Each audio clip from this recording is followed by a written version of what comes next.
nkuko tubandanyije tubivuga twabivuze muri the SYB show aha turi ahantu ariko arabera amatora muri Dallas ya BDUSA aha twa turi kumwe n'umutama we nararibonye umukozi w'Imana atubwira akazina kiwe ndabivuze kuko numvise bamuhamagara ko ari umukozi w'Imana pasteri sinzi ku bantu baba ariko bararorera byo bari vyiza bamenye ngo urinde kubera kiduhuri hano muri Dallas na ubahe muri hano muri Texas.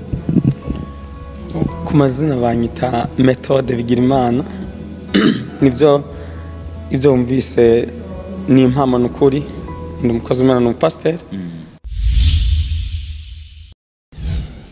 Tugirimana ya umvise ko mpawe iminota itarenze 3 reka ntangure nkeze umwe wese muri mwebwe muri ngaha harabavuye Houston harabavuye Abilene harabavuye Fort Worth harabavuye muri Dallas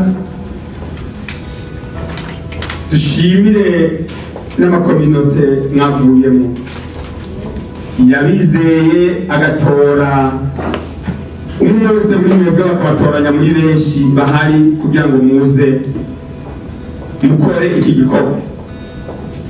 Hano ya mbere ndabahereza ni yuko umwe wese amenya impamvu ari ngaha ari.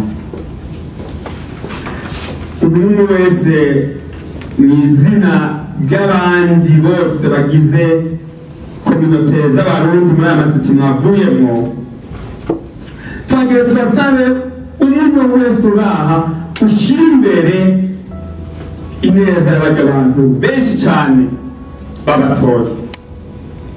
Hari n'aho abantu batitabiriye amatora ari benshi usanga kominote ifise abantu barenga 300 ugasanga amatora abantu baje kuyakora ntibarenze 30 kuko abantu 30 mu bantu 300 ni ikibazo gikomeye cyane. Cyane gushyira neza y'ababatoye n'abatabatoye bose kikaba cyo kintu muzoshyira imbere y'ibindi bintu byose. Turabizi muri kominote z'iwacu harimo ubegito bwinshi cyane. Tubasabe ntimuzane ibibazo by'amatorero ngaha, tubasabe ntagire umuntu aba ari ngaha mubize batoye ngaha yazanye ibibazo by'intara aturukamwo yazanye ibibazo byo yakuriye uko ngaha abantu ari abarundi mugabo mubajije mu Burundi mubajije bizina ry'ikomini muri Burundi nashaka kwikubwira ko yavukiye hanze akurirayo ari ndarazi no mu Burundi ntahazi nta kintu kimwe cy'amazi. Cyo nikigira kabiri twagomba kubasaba mu gishira imbere mu bikorwa byose muraza gukorera ngaha mushyira imbere icyo kintu ineza y'abantu bose abize abatize abubatse abatubatse abashoboye n'abadashoboye bose mushyire imbere mumenye ko ngaha muhari abarundi bose bo muri iyi leta indongozi ziratorwa yose babahanze amaso.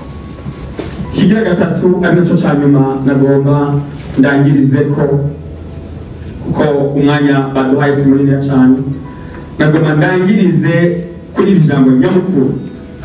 Aha abantu bashaka kuba bafise ibintu byinshi ni kimwe n'ibintu mugabo byose nabishyira mu kintu kimwe. Hari ikintu cy'ube gito bwo gushira ikintu kindi imbere. Iyo mvuze n'amavuze amafaranga agenda babwire ngo umuntu wizewe ugatorwa kubera ko wijeje cyangwa ufise imigambi myiza nyishuha abantu mugabo muri wewe indani kikaba kitahari nukuri nagombana nakugira inama ushatse ntihagire n'urwego wiyamamazamo kuko ntacuzotumarira twebwe abanyagihugu twagushize ngaho imbere. Abarundi babatoye ni bene wanyu murabazi, abandi ni bashiki banyu, abandi n'abavyeyi banyu murabazi ntimubayobewe. Umuntu yaje ngaha akazoshira ikintu cy'amafaranga imbere muri aba bantu none agusaba ntiwirirwe unagira n'urwego na rumwe utoretse kuko uzoba disappointed. Nta ntambwe nimwe ushobora kuzotera ko ibi ni bimwe mu bintu byagiye bisenya ama association yose twagiye dushira imbere ako mushira imbere gukorera abanyagihugu. Abantu benshi bagiye baduhamagara bakatubwira ibintu byinshi cyane rwose, bagiye batubarira ibibazo byinshi by'abantu n'ibintu bifuza n'ibyo bagiye barabona ibyo ari byo, kugira ngo n'abantu bababwira ngo barafasha abantu pratiquement ibintu byo kubafasha atari ko byagiye bigenda, bamamaza ngo baratangiza serivisi mugozi ugasanga za serivisi baha abantu zari zo kubaha amafaranga. Nituzabimenye uko tuzabasubiramo tubabwire, ntituzabamaza akazi tubabogoza naho bazoba babize bakabatora. Iyo niyo mpanuro ndangirije kwinjira umwana wakumvisha tugire aho tuba kandi twubahwe, tuze tugire itekane Imana ibahe umugisha.